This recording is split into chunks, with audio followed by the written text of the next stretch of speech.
Welcome back, class. This video will serve as your demonstration for the Lesson 2 art task that you need to complete for this section of the lesson. So this task says that you need to complete coloring your square with oil pastels from Lesson 1. Now the oil pastels are the crayon type looking materials that you should have in your small bag from your larger art bag. Within this little bag, these pastels. You must use these to add color. We are not using any other materials. You are expected to use the pastel as part of your grade. Now the pastel, when you first use it, goes on like a crayon, but when you really press and you really push and blend it, you can blend different colors, and it basically makes it look like a painting. These are actually a cross between paint and a crayon. It's almost like paint in a stick. It's a really neat tool to use, and if used properly, you can create paint-like effects. It's a really great material to use for this lesson, especially since we're doing this at home. And also, if you haven't already, please make sure you watch that pastel blending pastels video from this lesson to make sure you understand how to use the pastels properly, because that's an actual artist using the pastels, whereas I'm doing everything digitally to show you the phases of your project. All right, so if you remember for the last lesson, you were responsible for just creating one drawing of your square, of your assigned squares. No color, you didn't have to draw all of them, just the one. So with that said, now you just have to color that same square from last week. So it's the same square from lesson 1. You may do more, but you're only required to do the one, just to demonstrate, hey, Mr. Golick, this is what I did, how did I do, and if my response is that you're doing a great job, you can continue doing the same thing for your other squares, and you'll know you're on the right track to getting the best grade possible, because that's what I want for you. So what you're going to be doing is, the first step I would advise is just figuring out your base color, and the base color is the main color. So if I look at this gentleman's hat, the base color, the main color I see is brown. You always want to start light and work dark. So if you were to color this black first, you'd have a much harder time matching the colors properly. Always look for the lightest color. So the lightest color, the main color, is brown. And what I would do is color the hat brown with my brown pastel. And then once I've colored the whole hat brown, then I'm going to build the other colors like black. I see some white. I see even some orange, some yellow. You would blend them. Now pastels do dry over time, over the course of an hour or so. So you want to make sure you're blending these sections as you go. The worst thing you can do is color the entire thing solid colors and be like, you know what, I'm going to come back tomorrow and blend these colors. That would look something like this.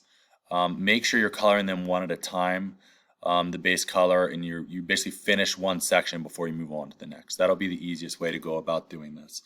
Now, for the sake of this demonstration, I have done the base color of all my sections with my digital pastel here. And I'm going to show you how to blend these colors to make it look like the original photo.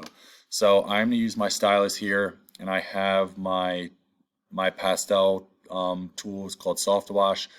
And what I'm going to do is, since I already did the brown, and my brown's still wet because I only colored the hat, I'm going to now add some black. So if I go to black and I start adding the black where I see it, and that's the other important thing, guys, is make sure you're adding it where you see it. I'm not just going to color the whole hat black. I don't want to make more work for myself than I need to. And if you go too dark, you can always add some brown back in. Really, blend this together. So you really want to, blend, push and pull the pastel with your finger to make those blending effects, to really show that light and shadow. And if I see an even darker black, which I do, I can just slowly add the darker black in areas. I can try not to blend it as much. You see that this takes time. It's not so much about artistic skill, it is about time and effort. The time and effort you put into this will be clear based on the level of blending, the attempts at the different colors that are seen within the picture. Seeing that you are only adding the colors where they belong and choosing the right colors. Like, I'm not doing this green or blue, it's obviously black.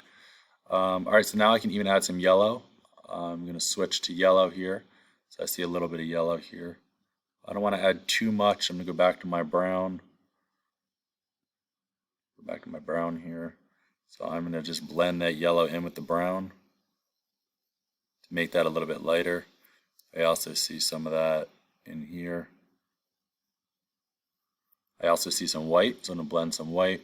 So I mean, obviously at this point you guys are most likely getting the overall idea here and what I'm doing and why I'm doing it. At least I hope that's what's happening. Let me add some of that white back. It's a little harder for me to blend digitally than if I actually had the pastel. You guys are actually at a benefit using the pastel. It's a lot easier than what I'm doing, I can promise you that. I see a little bit of orange up here. You see a little bit of orange back here. I'm going to blend that together.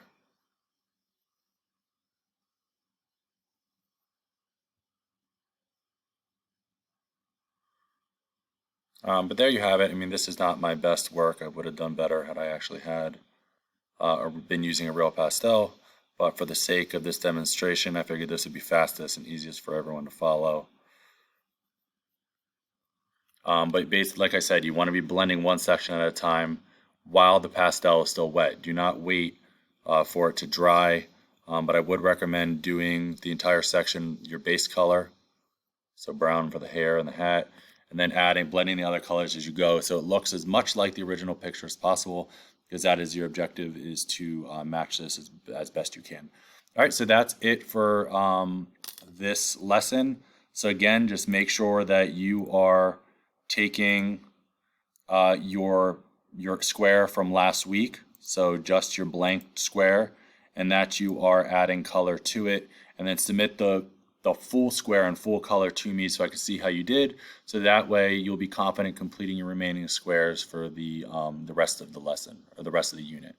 Please message me if you have any questions in Outlook and Schoology. I look forward to seeing your progress in this assignment, and I look forward to seeing them. All right, talk to you guys soon. Bye.